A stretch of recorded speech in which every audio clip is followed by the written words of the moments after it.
ಪ್ರಿಯ ವಿದ್ಯಾರ್ಥಿಗಳೇ, ಇವತ್ತು ನಾವು SDA, FDA, TET, CETಗೆ ಸಂಬಂಧಪಟ್ಟಂತಹ ಇತಿಹಾಸದ ಪರಿಚಯದ ಬಗ್ಗೆ, ಸಮಾಜ ವಿಜ್ಞಾನದಲ್ಲಿ ಬರುವಂತಹ ಇತಿಹಾಸದ ಪರಿಚಯದ ಬಗ್ಗೆ ಇವತ್ತು ನಾವು ಅಧ್ಯಯನವನ್ನು. ಮೊದಲಿಗೆ ಇತಿಹಾಸ ಎಂದರೇನು? ಇತಿಹಾಸ ಎಂದರೇನು ಎಂಬ ತಿಳಿದುಕೊಳ್ಳೋಕ್ಕಿಂತ ಮುಂಚೆ ನಮ್ಮ ಚಾನಲ್ನ ಯಾರು ಸಬ್ಸ್ಕ್ರೈಬ್ ಮಾಡ್ಕೊಂಡಿಲ್ಲ ಅವರು ಸಬ್ಸ್ಕ್ರೈಬ್ ಮಾಡ್ಕೊಳ್ಳಿ ಅಂತ ಹೇಳ್ತಾ, ಇತಿಹಾಸ ಎಂದರೆ ಈ ಹಿಂದೆ ನಡೆದು ಹೋದ ಸಂಗತಿಗಳನ್ನು ಕ್ರಮಬದ್ಧವಾಗಿ ಹೇಳುವುದೇ ಇತಿಹಾಸ. ಈ ಹಿಂದೆ ನಡೆದಂತಹ ಘಟನೆಗಳ ಬಗ್ಗೆ, ಸಂಗತಿಗಳ ಬಗ್ಗೆ ಕ್ರಮಬದ್ಧವಾಗಿ ಅಧ್ಯಯನ ಮಾಡುವಂಥದ್ದೇ ಇತಿಹಾಸ. ಇದು ಮನುಷ್ಯರು ನಡೆದು ಬಂದ ದಾರಿಯನ್ನು ಪರಿಚಯಿಸುತ್ತದೆ. ಇತಿಹಾಸ ಮನುಷ್ಯರು ನಡೆದು ಬಂದ ದಾರಿಯನ್ನು ಏನು ಮಾಡ್ತದೆ ಅಂದರೆ ಪರಿಚಯ ಮಾಡಿಕೊಡ್ತದೆ. ಆ ದಾರಿಯಲ್ಲಿ ಮಾನವರ ಸಫಲತೆ ಮತ್ತು ವಿಫಲತೆಗಳನ್ನು ವಿವರಿಸುತ್ತದೆ. ಇತಿಹಾಸ ಏನು ಮಾಡ್ತದಂದ್ರೆ ಮಾನವರು ಏನು ನಡೆದು ಬಂದಾರಲ್ಲ ಅವರ ಸಫಲತೆ ಮತ್ತು ವಿಫಲತೆಗಳ ಬಗ್ಗೆ ಏನು ಮಾಡ್ತದಂದ್ರೆ ವಿವರಿಸುತ್ತದೆ. ಇತಿಹಾಸದ ಘಟನೆಗಳನ್ನು ವಿವರಿಸುವಾಗ ಕಾಲ, ಸ್ಥಳ ಮತ್ತು ವ್ಯಕ್ತಿಯ ಕುರಿತು ನಿರ್ದಿಷ್ಟತೆ ಮತ್ತು ಖಚಿತತೆಯನ್ನು ಹೊಂದಿರುತ್ತದೆ. ಯಾವುದೇ ಒಂದು ಇತಿಹಾಸದ ಘಟನೆಯನ್ನು ವಿವರಣೆ ಮಾಡಬೇಕಾದ್ರೆ ನಾವು ಕಾಲ, ಸ್ಥಳ, ವ್ಯಕ್ತಿ ಮತ್ತು ನಿರ್ದಿಷ್ಟ ಖಚಿತತೆ ಬಗ್ಗೆ ನಾವು ಏನು ಮಾಡಬೇಕು, ಅದರ ಬಗ್ಗೆ ವಿವರಣೆಯನ್ನು ಕೊಡಬೇಕಾಗ್ತೈತಿ. ಅಂದರೆ ಆ ಘಟನೆ ಯಾವಾಗ ನಡೀತು, ಎಲ್ಲಿ ನಡೀತು ಮತ್ತು ಯಾರಿಂದ ನಡೆಯಿತು ಎಂಬುದರ ಸ್ಪಷ್ಟತೆ ಕೂಡ ನಾವೇನು ಮಾಡ್ತೀವಿ, ಇತಿಹಾಸದಲ್ಲಿ ವಿವರಿಸ್ತೀವಿ. ಇನ್ನು ಈ ಸ್ಪಷ್ಟತೆ ಇಲ್ಲವಾದರೆ ಇತಿಹಾಸವು ಕಥೆಯಾಗಿ ಹೋಗುತ್ತದೆ. ಅಂದರೆ ಈ ಕಾಲ, ಘಟನೆ, ಎಲ್ಲಿ, ಯಾವಾಗ ನಡೆಯಿತು ಇದರ ಬಗ್ಗೆ ಸ್ಪಷ್ಟತೆ ಇಲ್ಲದೆ ಹೋದರೆ ಅದೊಂದು ಕಥೆಯಾಗಿ ಉಳಿದು ಹೋಗ್ತೈತಿ. ಇನ್ನು ಕಥೆ ಮತ್ತು ಇತಿಹಾಸಕ್ಕೆ ಇರುವ ವ್ಯತ್ಯಾಸವನ್ನು ಗಮನಿಸೋಣ. ಕಥೆ ಯಾವ ರೀತಿ ಅಂದ್ರೆ, ಒಂದಾನೊಂದು ಕಾಲದಲ್ಲಿ ಒಂದಾನೊಂದು ಊರಿನಲ್ಲಿ ಒಬ್ಬ ರಾಜನಿದ್ದ, ಅವನೊಂದು ಯುದ್ಧ ಮಾಡಿದ. ಈ ರೀತಿ ಕಥೆಯನ್ನು ಹೇಳುವಾಗ ನಾವು ಈ ರೀತಿ ಹೇಳ್ತೀವಿ. ಅದೇ ಇತಿಹಾಸವನ್ನು ಹೇಳುವಾಗ ಸಾಲಿವಾಹನ ಶಕ ಪೂರ್ವ 261ರಲ್ಲಿ ಪಾಟಲಿಪುತ್ರದಲ್ಲಿ ಕಾಲ ಹೇಳ್ತೀವಿ, ಸ್ಥಳ ಹೇಳ್ತೀವಿ, ಅಲ್ಲಿ ಆಳುತ್ತಿದ್ದ ರಾಜನ ಬಗ್ಗೆನೂ ಹೇಳ್ತೀವಿ. ಯಾರಂದರೆ ಅಶೋಕನೆಂಬ ರಾಜನು ಕಳಿಂಗ ಯುದ್ಧ ಮಾಡಿದ. ಯಾವ ಯುದ್ಧ ಮಾಡಿದ? ಕಳಿಂಗ ಯುದ್ಧ ಮಾಡಿದ ಎಂಬುದನ್ನು ಈ ರೀತಿ ನಾವು ಇತಿಹಾಸವನ್ನು ಅಧ್ಯಯನ ಮಾಡಿದಾಗ ಈ ರೀತಿ ನಮಗೆ ಗೊತ್ತಾಗ್ತೈತಿ. ಕಾಲ, ಸ್ಥಳ, ವ್ಯಕ್ತಿ ಮತ್ತು ಯಾವ ಸ್ಥಳದಲ್ಲಿ ಯಾವ ಯುದ್ಧವನ್ನು ಮಾಡಿದರು, ಈ ರೀತಿ ನಾವು ಇತಿಹಾಸವನ್ನು ಅಧ್ಯಯನ ಮಾಡುವಂಥ ಸಂದರ್ಭದಲ್ಲಿ ಇಷ್ಟೆಲ್ಲ ನಾವು ಅಧ್ಯಯನವನ್ನು ಮಾಡ್ತೀವಿ. ಇನ್ನು ನೆಕ್ಸ್ಟ್, ಇತಿಹಾಸ ಏಕೆ ಬೇಕು? ಇತಿಹಾಸ ನಮಗೆ ಯಾಕೆ ಬೇಕಂದ್ರೆ, ಮಕ್ಕಳೇ, ನೀವು ಒಮ್ಮೆ ಬೆಂಕಿಯ ಜ್ವಾಲೆಯನ್ನು ಮುಟ್ಟುತ್ತೀರಿ. ಬೆಂಕಿಯ ಜ್ವಾಲೆಯನ್ನು ಮುಟ್ತೀರಿ ಎಂದಿಟ್ಟುಕೊಳ್ಳಿ. ಏನಾಗ್ತೈತಿ? ಬೆಂಕಿಯನ್ನು ಮುಟ್ಟಿದ್ರೆ ಏನಾಗ್ತೈತಿ? ಬೆಂಕಿ ಸುಡುತ್ತದೆ ಅಲ್ವೇ? ಇದೇ ಅನುಭವ ಮತ್ತೊಮ್ಮೆ ನೀವು ಬೆಂಕಿ ಜ್ವಾಲೆಯನ್ನು ಮುಟ್ಟುತ್ತೀರಾ. ಇದೇನಾಗ್ತದೆ? ಅನುಭವ. ಒಮ್ಮೆ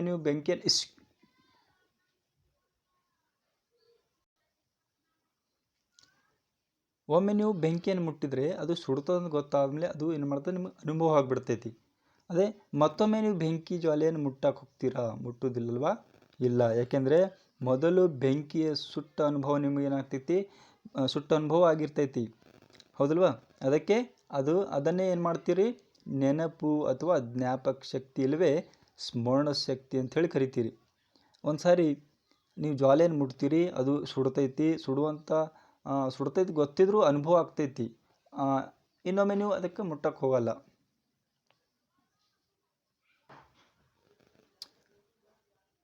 ಅದು ನಿಮಗೆ ನೆನಪು ಉಳಿದಿರ್ತೈತಿ.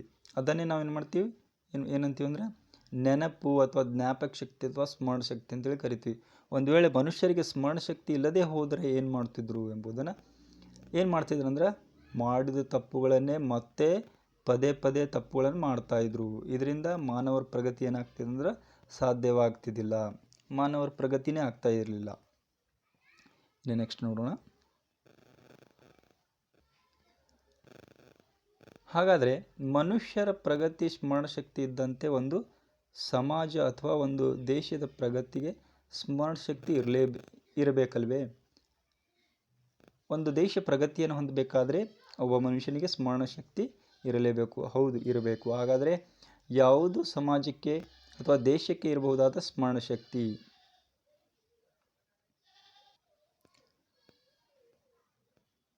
ಸಮಾಜಕ್ಕೆ ದೇಶಕ್ಕೆ ಇರಬಹುದಾದಂಥ ಸ್ಮರಣ ಶಕ್ತಿ ಯಾವುದಂದ್ರೆ ಅದೇ ಇತಿಹಾಸ. ಹೌದು, ಮನುಷ್ಯನಿಗೆ ಸ್ಮರಣ ಶಕ್ತಿ ಇದ್ದಂತೆ ಒಂದು ಸಮಾಜಕ್ಕೆ, ರಾಜ್ಯಕ್ಕೆ, ದೇಶಕ್ಕೆ, ಅಷ್ಟೇ ಏಕೆ ಈ ಜಗತ್ತಿಗೆ ಇತಿಹಾಸವೇ ಸ್ಮರಣ ಶಕ್ತಿ ಆಗಿದೆ ಅಂತ ಹೇಳ್ಬೋದು.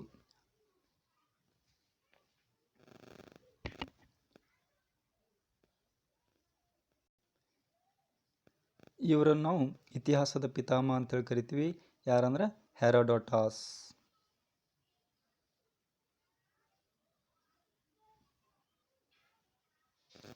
ಇತಿಹಾಸವು ನಮ್ಮ ಪೂರ್ವಿಕರು ಕೈಗೊಂಡ ಒಳ್ಳೆಯ ತಪ್ಪು ತೀರ್ಮಾನಗಳಿಂದ ಅನುಭವಿಸಿದ ಸುಖ ದುಃಖಗಳನ್ನು, ತೊಂದರೆಗಳನ್ನು ತಿಳಿಸುತ್ತದೆ. ಇತಿಹಾಸ ಏನು ಮಾಡ್ತದಂದ್ರೆ ಪೂರ್ವಿಕರು ಕೈಗೊಂಡಂಥ ಒಳ್ಳೆಯ ತಪ್ಪು ತೀರ್ಮಾನಗಳ ಬಗ್ಗೆ, ಅನುಭವಿಸಿದ ಸುಖ ದುಃಖಗಳ ಬಗ್ಗೆ, ತೊಂದರೆಗಳ ಬಗ್ಗೆ ನಮಗೇನು ಮಾಡ್ತಂದ್ರೆ ತಿಳಿಸ್ಕೊಡ್ತೈತಿ. ಅಲ್ಲದೆ ಮುಂದಿನ ತೀರ್ಮಾನಗಳನ್ನು ಕೈಗೊಳ್ಳುವಾಗ ಎಚ್ಚರಿಸುತ್ತದೆ. ನಾವು ಮುಂದೆ ಮಾಡಬೇಕಾದಂಥ ಯಾವುದೇ ಒಂದು ಕಾರ್ಯಗಳ ಬಗ್ಗೆ ಯಾವ ರೀತಿ ಮಾಡಬೇಕು, ಅದನ್ನು ಯಾವ ರೀತಿ ಕೈಗೊಳ್ಳಬೇಕು ಎಂಬುದನ್ನು ಏನು ಮಾಡ್ತೀವಿ ಅಂದರೆ ಎಚ್ಚರಿಸುತ್ತದೆ. ಇತಿಹಾಸದಲ್ಲಿನ ನಮ್ಮ ಪೂರ್ವಿಕರ ತತ್ವಾದರ್ಶಗಳು, ವಿಚಾರಧಾರೆಗಳು ಮುಂದಿನ ತಲೆಮಾರುಗಳಿಗೆ ಮಾದರಿಯಾಗಿವೆ ಅಂಥೇಳಿ. ನಮ್ಮ ಪೂರ್ವಿಕರಾದಂಥ ಅವರ ತತ್ವಾದರ್ಶಗಳು, ವಿಚಾರಧಾರೆಗಳು ಮುಂದಿನ ತಲೆಮಾರುಗಳಿಗೆ, ಮುಂದೆ ಬರುವಂಥ ತಲೆಮಾರುಗಳಿಗೆ ಅದು ಏನಾಗ್ತದೆ, ಮಾದರಿಯಾಗ್ತದೆ. ದಾರಿದೀಪ ಕೂಡ ಆಗ್ತೈತಿ, ಮಾರ್ಗವನ್ನು ತೋರಿಸ್ಕೊಡ್ತೈತಿ. ಅವರ ಶೌರ್ಯ, ಪರಾಕ್ರಮ, ತ್ಯಾಗ, ಬಲಿದಾನಗಳು ನಂತರದ ಪೀಳಿಗೆಗಳಿಗೂ ಏನು ಮಾಡ್ತಾನೆ, ಸ್ಫೂರ್ತಿ ಆಗ್ತೈತಿ. ನಮ್ಮ ದೇಶಕ್ಕೆ ಸ್ವಾತಂತ್ರ್ಯ ತಂದು ಕೊಡಬೇಕಾದ್ರೆ ನಮ್ಮ ಪೂರ್ವಿಕರು ಶೌರ್ಯ, ಪರಾಕ್ರಮ, ತ್ಯಾಗ, ಬಲಿದಾನಗಳನ್ನು ಮಾಡಿದಾರಲ್ಲ, ಅವರ ಸ್ಫೂರ್ತಿಗಳು ನಮಗೇನಾಗ್ತಾವಂದ್ರೆ ಮುಂದಿನ ಪೀಳಿಗೆಗಳಿಗೆ ಅದೊಂದು ಸ್ಫೂರ್ತಿ ಆಗುತ್ತದೆ. ಇಷ್ಟೇ ಅಲ್ಲದೆ ನಮ್ಮ ಸಂಸ್ಕೃತಿ ಪರಂಪರೆಯನ್ನು ಪರಿಚಯಿಸುವ ಮೂಲಕ ಅಭಿಮಾನ ಮತ್ತು ಗೌರವವನ್ನು ಈ ಇತಿಹಾಸ ಮೂಡಿಸುತ್ತದೆ. ನಮ್ಮ ಸಂಸ್ಕೃತಿಯ ಬಗ್ಗೆ ಇರುವಂಥ ಪರಂಪರೆಯನ್ನು ಮತ್ತು ಅಭಿಮಾನ ಗೌರವವನ್ನು ಕೂಡ ಏನು ಮಾಡ್ತಂದ್ರೆ ಇತಿಹಾಸ ತಿಳಿಸ್ಕೊಡ್ತೈತಿ, ಅದು ನಮ್ಮಲ್ಲಿ ಮೂಡಿಸ್ತೈತಿ ಎಂಬುದನ್ನು ತಿಳಿದು ಬರ್ತದೆ. ಇನ್ನು ಇಷ್ಟು ಅಮೂಲ್ಯವಾದಂಥ ಇತಿಹಾಸವನ್ನು ಹೇಗೆ ರಚಿಸಬೇಕು ಎಂಬುದನ್ನು ಜಗತ್ತಿನ ಮೊಟ್ಟ ಮೊದಲು ನಮಗೆ ತೋರಿಸ್ಕೊಟ್ಟವ್ರು ಅಂದ್ರೆ ಗ್ರೀಕ್ ದೇಶದ ಯಾರಂದರೆ ಹೆರೋಡೋಟಸ್. ಇತಿಹಾಸದ ಪಿತಾಮಹ ಅಂತೇಳಿ ಕರೀತಾರೆ ಇವರನ್ನು, ಇತಿಹಾಸದ ಪಿತಾಮಹ.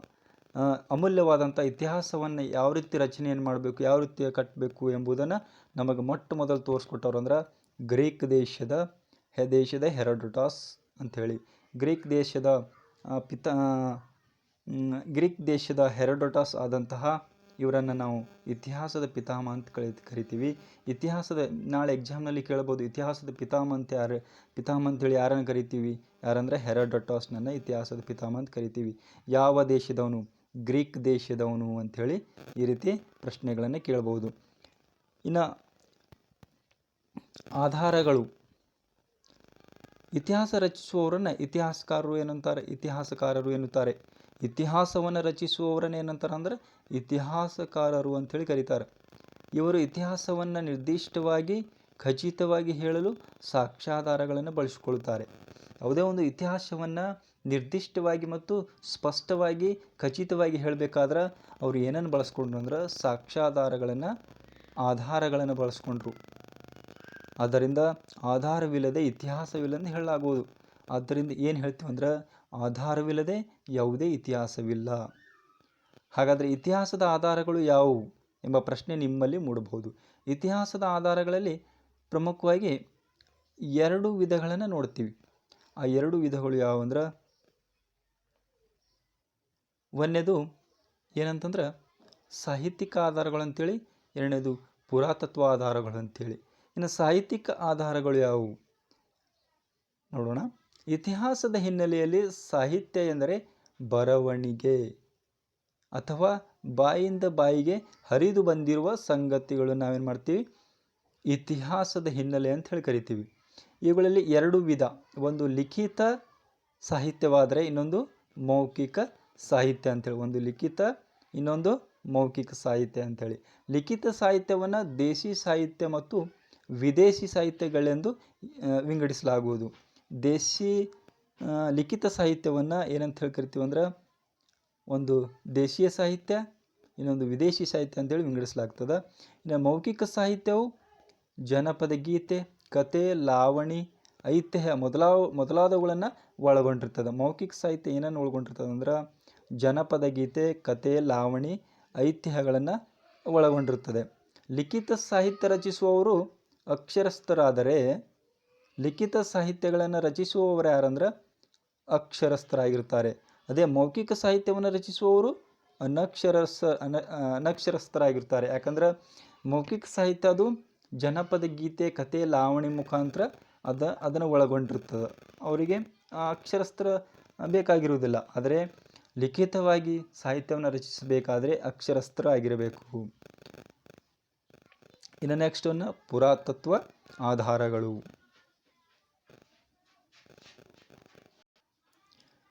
ಪುರಾತತ್ವ ಆಧಾರಗಳು ಹಿಂದಿನ ಮಾನವರು ನಿರ್ಮಿಸಿದ ಮತ್ತು ಬಳಸಿದ ಭೌತಿಕ ವಸ್ತುಗಳ ಅವಶೇಷಗಳೇ ಪುರಾತತ್ವ ಆಧಾರಗಳು. ಹಿಂದಿನ ಮಾನವರು ನಿರ್ಮಿಸಿದಂತಹ ಮತ್ತು ಅವರು ಬಳಸಿದಂತಹ ಭೌತಿಕ ವಸ್ತುಗಳನ್ನು ನಾವೇನು ಮಾಡ್ತೀವಿ ಅಂದ್ರೆ ಅವಶೇಷಗಳೇ, ಅವರ ಬಳಸಿದಂಥ ಅವಶೇಷಗಳನ್ನೇ ನಾವು ಪುರಾತತ್ವ ಆಧಾರಗಳು ಅಂತೇಳಿ ಕರಿತೀವಿ. ಭೂಮಿಯ ಒಳಗೆ ಹುದುಗಿ ಹೋಗಿರುವಂಥ ಅವಶೇಷಗಳನ್ನು ಉತ್ಖನನದ ಮೂಲಕ ಹೊರತೆಗೆಯಲಾಗುವುದು. ಭೂಮಿಯಲ್ಲಿ ಒಳಗೆ ಹುದುಗಿರುವಂಥ ಅವಶೇಷಗಳನ್ನು ಉತ್ಖನನದ ಮೂಲಕ ಏನು ಮಾಡ್ತೀವಿ ಅಂದ್ರೆ ಹೊರಗೆ ತೆಗೆಯಲಾಗ್ತದೆ. ಪುರಾತತ್ವ ಆಧಾರಗಳ ವ್ಯಾಪ್ತಿಗೆ ಮಡಕೆ ಚೂರುಗಳು, ನಾಣ್ಯಗಳು, ಶಾಸನಗಳು, ಸ್ಮಾರಕಗಳು ಮತ್ತಿತರ ಅವಶೇಷಗಳು ಒಳಪಡುತ್ತವೆ. ಇವು ಪುರಾತತ್ವ ಪುರಾತತ್ವ ಆಧಾರಗಳಲ್ಲಿ ಒಳಪಡುವಂಥ ಒಂದು ಅವಶೇಷಗಳು. ಉತ್ಖನನ ಎಂದರೇನು? ಉತ್ಖನನ ಎಂದರೆ ಮಾನವನ ಪ್ರಾಚೀನ ಅವಶೇಷ ಅಥವಾ ಪಳೆಯುಳಿಕೆಗಳನ್ನು ಹೊರತೆಗೆಯಲು ನಡೆಸುವ ವೈಜ್ಞಾನಿಕವಾದ ಭೂ ಅಗೆತ. ಅಂದರೆ ಉತ್ಖನನ ಎಂದರೆ ಮಾನವನು ಪ್ರಾಚೀನ ಅವಶೇಷಗಳನ್ನು ಮತ್ತು ಪಳೆಯುಳಿಕೆಗಳನ್ನು ಹೊರತೆಗೆಯಲು, ಸಂಶೋಧನೆ ಮಾಡಲು ನಡೆಸುವಂಥ ಒಂದು ವೈಜ್ಞಾನಿಕವಾದಂಥ ಒಂದು ಭೂ ಅಗೆತ. ಅದಕ್ಕೆ ನಾವೇನು ಮಾಡ್ತೀವಿ ಅಂದರೆ ಉತ್ಖನನ ಅಂತೇಳಿ ಕರಿತೀವಿ. ಉದಾಹರಣೆಗೆ ಬ್ರಷ್, ಕರಣೆ, ಚಾಕು, ಮರದ ದಬ್ಬಳದಂತಹ ಮೊನಚಾದ ಸಾಧನಗಳನ್ನು ಬಳಸಿ ನಿಧಾನವಾಗಿ ಮಣ್ಣಿನ ಪದರಗಳನ್ನು ಸರಿಸುತ್ತಾರೆ. ಅದರಿಂದ ಏನಾಗ್ತದೆ ಅಂದ್ರೆ ಉತ್ಖನನಗಳು, ಪಳೆಯುಳಿಕೆಗಳು ಏನು ಮಾಡ್ತಾರೆ ಹೊರಗೆ ಬರ್ತಾವೆ. ಆ ಮಣ್ಣಿನಲ್ಲಿ ಸಿಗುವ ಮಡಕೆ ಚೂರು, ನಾಣ್ಯ, ಮಣಿ, ಹರಳು, ಎಲುಬು ಮುಂತಾದ ಅವಶೇಷಗಳು ಹೊರತೆಗೆದು ಅಧ್ಯಯನಕ್ಕೆ ಒಳಪಡಿಸಲಾಗ್ತದೆ. ಆ ಮಣ್ಣಿನಲ್ಲಿ ಸಿಗುವಂಥ ಮಡಕೆ ಚೂರುಗಳು, ನಾಣ್ಯಗಳು, ಮಣಿ, ಹರಳು, ಎಲುಬು ಮುಂತಾದ ಅವಶೇಷಗಳನ್ನು ಹೊರತೆಗೆದು ಏನು ಮಾಡ್ತಾರೆ ಅದಕ್ಕೆ ಅಧ್ಯಯನಕ್ಕೆ ಒಳಪಡಿಸಿ ಯಾವ ಕಾಲಕ್ಕೆ ಸಂಬಂಧಪಟ್ಟದ್ದು ಎಂಬುದನ್ನು ಉತ್ಖನನದ ಮೂಲಕ ನಾವು ತಿಳಿದುಕೊಳ್ಳಬೇಕಾಗ್ತೈತಿ. ಇನ್ನು ಯುರೋಪಿಯನ್ನರು ಪರಿಚಯಿಸಿದಂಥ ಭಾರತ ಯಾವ ರೀತಿ ಇತ್ತು? ಯುರೋಪಿಯನ್ನರು ಪರಿಚಯಿಸಿದ ಭಾರತ ಯಾವ ರೀತಿ ಇತ್ತು ಅಂದ್ರೆ, ಭಾರತೀಯರಿಗೆ ಇತಿಹಾಸವು ಏನಾಗ್ತದೆ ಅಂದರೆ ಪುರಾಣ, ಐತಿಹ್ಯಗಳ ರೂಪದಲ್ಲಿ ಪ್ರಾಚೀನ ಕಾಲದಿಂದಲೂ ಪರಿಚಯವಿತ್ತು. ಭಾರತೀಯರಿಗೆ ಏನಾಗ್ತಂದ್ರೆ ಇತಿಹಾಸ, ಪುರಾಣ ಮತ್ತು ಐತಿಹ್ಯಗಳ ರೂಪದಲ್ಲಿ ಪ್ರಾಚೀನ ಕಾಲದಿಂದಲೂ ಪರಿಚಯವಿತ್ತು. ಆದರೆ ಇದು ಯುರೋಪಿಯನ್ನರು ರಚಿಸುವ ಇತಿಹಾಸದ ಮಾದರಿಗಿಂತ ಭಿನ್ನವಾದದ್ದು. ಯುರೋಪಿಯನ್ನರು ರಚಿಸುವ ಇತಿಹಾಸದ ಮಾದರಿಗಿಂತ ಭಿನ್ನವಾದಂಥದ್ದು. 16ನೇ ಶತಮಾನದ ನಂತರ ಭಾರತಕ್ಕೆ ಬಂದ ಯುರೋಪಿಯನ್ನರಲ್ಲಿ ಜೆಸ್ಯೂಟ್ ಪಾದ್ರಿಗಳು ಇದ್ದರು. 16ನೇ ಶತಮಾನದಲ್ಲಿ ಯುರೋಪಿಯನ್ನರು ಬಂದಂಥ ಸಂದರ್ಭದಲ್ಲಿ ಅವರಲ್ಲಿ ಕೆಲವರು ಜೆಸ್ಯೂಟ್ ಪಾದ್ರಿಗಳು ಕೂಡ ಏನು ಮಾಡಿದೆ ಇದ್ದರು. ಇವರು ಭಾರತೀಯರ ಜೀವನ ಕ್ರಮವನ್ನು ಅರ್ಥ ಮಾಡಿಕೊಳ್ಳಲು ವ್ಯವಸ್ಥಿತ ಅಧ್ಯಯನ ಕೈಗೊಂಡರು. ಭಾರತೀಯರಿಗೆ ತಮ್ಮ ಜೀವನ ಕ್ರಮವನ್ನು ನಡೆಸಿಕೊಳ್ಳಲು, ಅರ್ಥ ಮಾಡಿಕೊಳ್ಳಲು ಒಂದು ವ್ಯವಸ್ಥಿತವಾದಂಥ ಅಧ್ಯಯನ ಕ್ರಮವನ್ನು ಕೈಗೊಂಡರು.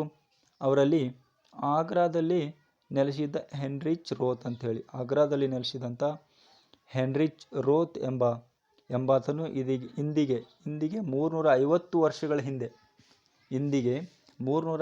ವರ್ಷಗಳ ಹಿಂದೆ ಏನು ಮಾಡಿದ್ನಂದ್ರೆ ಸಂಸ್ಕೃತ ವ್ಯಾಕರಣವನ್ನು ಮೊದಲ ಬಾರಿಗೆ ಲ್ಯಾಟಿನ್ ಭಾಷೆಯಲ್ಲಿ ಬರೆದನು. ಯಾವ ಭಾಷೆಯಲ್ಲಿ ಅಂದರೆ ಲ್ಯಾಟಿನ್ ಭಾಷೆಯಲ್ಲಿ ಬರೆದನು. ಒಂದು ಶತಮಾನದ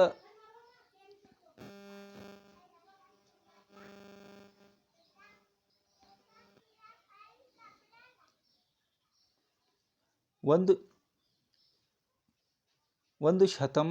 ಶತಮಾನ ಕಳೆದ ನಂತರ ಫಾದರ್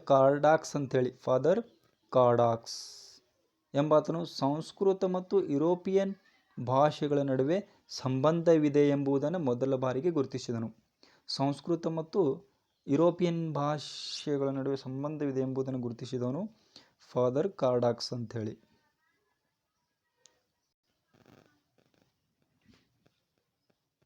ಇದೇ ಹೊತ್ತಿಗೆ ಬ್ರಿಟಿಷರಿಗೆ ಬಂಗಾಳ ದಿವಾನಿ ಹಕ್ಕು ಕಂದಾಯ ಸಂಗ್ರಹದ ಅಧಿಕಾರಿ ಅಂಥೇಳಿ ದೊರಕಿತ್ತು.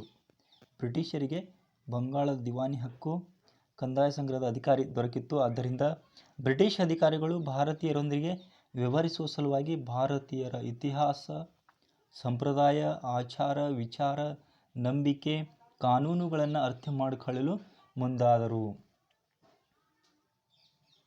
ಬ್ರಿಟಿಷ್ ಅಧಿಕಾರಿಗಳು ಏನು ಮಾಡಿದ್ರೆ, ಭಾರತೀಯರೊಂದಿಗೆ ವ್ಯವಹಾರವನ್ನು ಮಾಡುವಂಥ ಸಲುವಾಗಿ ಭಾರತೀಯರ ಇತಿಹಾಸ, ಸಂಪ್ರದಾಯ, ಆಚಾರ, ವಿಚಾರ, ನಂಬಿಕೆ ಮತ್ತು ಕಾನೂನುಗಳನ್ನು ಅರ್ಥ ಮಾಡಿಕೊಳ್ಳಲು ಏನು ಮಾಡಿದಂದ್ರೆ ಪ್ರಾರಂಭಿಸಿದರು. ಹಲವು ಆಡಳಿತಗಾರರು ಭಾರತೀಯರ ಸಾಹಿತ್ಯ, ಸಂಸ್ಕೃತಿಯ ಕಡೆಗೆ ಏನಾಗ್ತದಂದ್ರೆ ಆಕರ್ಷಿತರಾದರು. ಹಲವು ಆಡಳಿತಗಾರರು ಏನಾಗ್ತಾರಂದ್ರೆ ಭಾರತೀಯರ ಸಾಹಿತ್ಯ, ಸಂಸ್ಕೃತಿಯ ಕಡೆಗೆ ಏನಾಗ್ತಾರಂದ್ರೆ ಆಕರ್ಷಿತರಾಗ್ತಾರೆ. ಇದರ ಪರಿಣಾಮವಾಗಿ ಮನುಸ್ಮೃತಿ, ಭಗವದ್ಗೀತೆ ಮೊದಲಾದ ಅಭಿಜ್ಞಾನ ಸಾಹಿತ್ಯ ಕೃತಿಗಳು ಇಂಗ್ಲಿಷ್ಗೆ ಅನುವಾದಗೊಂಡವು.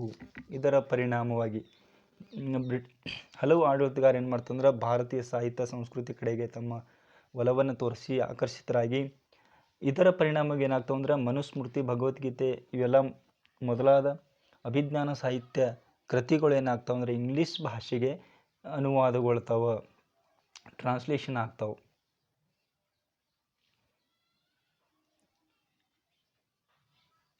ವಿಲಿಯಂ ಜೋನ್ಸ್ ಮತ್ತು ಮ್ಯಾಕ್ಸ್ ಮುಲ್ಲರ್ ಇವರೇ ನೋಡಿ, ವಿಲಿಯಂ ಜೋನ್ಸ್ ಮತ್ತು ಮ್ಯಾಕ್ಸ್ ಮುಲ್ಲರ್.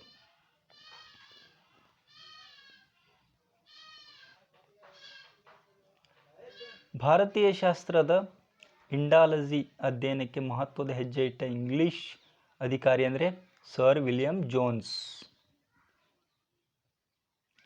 ಭಾರತೀಯ ಶಾಸ್ತ್ರದ ಇಂಡಾಲಜಿ ಅಧ್ಯಯನಕ್ಕೆ ಮಹತ್ವದ ಹೆಜ್ಜೆ ಇಟ್ಟ ಇಂಗ್ಲಿಷ್ ಅಧಿಕಾರಿ ಯಾರಂದ್ರೆ ಸರ್ ವಿಲಿಯಂ ಜೋನ್ಸ್. ಬಂಗಾಳದ ಸರ್ವೋಚ್ಚ ನ್ಯಾಯಾಲಯದ ನ್ಯಾಯಾಧೀಶರಾಗಿ ಬಂದ ಇವರು ಏನು ಮಾಡ್ತಾರಂದ್ರೆ ಬಂಗಾಳ ಸರ್ವೋಚ್ಚ ನ್ಯಾಯಾಲಯದ ನ್ಯಾಯಾಧೀಶರಾಗಿ ಬಂದು ಇವರು ಸಾಲಿವಾನ್ಸಕ್ಕೆ 1784ರಲ್ಲಿ ದಿ ಏಷ್ಯಾಟಿಕ್ ಸೊಸೈಟಿ ಎಂಬ ಸಂಸ್ಥೆಯನ್ನು ಕಲ್ಕತ್ತಾದಲ್ಲಿ ಏನು ಮಾಡ್ತಾರಂದ್ರೆ ಸ್ಥಾಪಿಸಿದರು. ಈಗಿನ ಕೋಲ್ಕತ್ತಾ. ಇವರು ಕೇವಲ ನ್ಯಾಯಾಧೀಶರಾಗಿ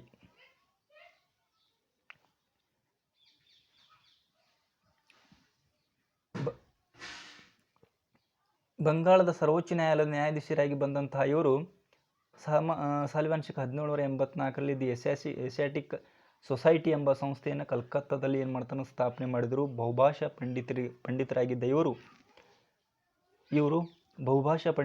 ಇವರು ವಿಲಿಯಂ ಜೋನ್ಸ್ ಏನು ಮಾಡ್ತಾರಂದ್ರೆ ಗೀತ ಗೋವಿಂದ, ಮಾನವಶಾಸ್ತ್ರ ಗ್ರಂಥಗಳಲ್ಲದೆ ಕಾಳಿದಾಸನ ಶಾಕುಂತಲಾ ಕೃತಿಯನ್ನು ಕೂಡ ಏನು ಮಾಡ್ತಾರಂದ್ರೆ ಸಂಸ್ಕೃತದಿಂದ ಇಂಗ್ಲಿಷ್ ಭಾಷೆಗೆ ಅನುವಾದಿಸಿದರು.